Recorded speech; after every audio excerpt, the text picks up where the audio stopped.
25 ரூபாய் கேட்டேன். 25க்கு 25 ரூபாய்ன்னு சொன்னே அவர் 500 ரூபாய் சேர்த்து 26 சொல்லிட்டாரு. அவர் ராமேஸ்வரத்துக்காரர் 26 கேட்டோம்னு சொன்னாரு. அவர் எனக்கு முன்னாடி 25 கேட்டு போறா, 25 சொல்லிட்டு போயிறாரு. இப்போ அதை என்ன சேர்த்து சொல்லியாச்சு. அண்ணன் பிடிச்ச உள்ள நிக்கிறாரு. 26 கேட்டையா அவர் அண்ணன் பேர் சொல்லி விட்டாரு 500 ரூபா. 2 பேரும் ஒரு ஆளு தானே.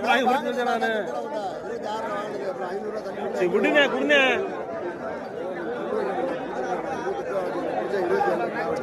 ஏன்னு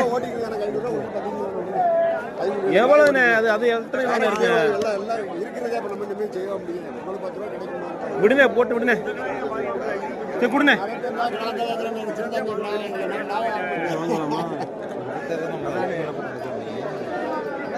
என்ன பண்றது இது பாடம். அது பாடம் இறங்கி இருக்குது. பாடம் அப்படியே இருக்கு.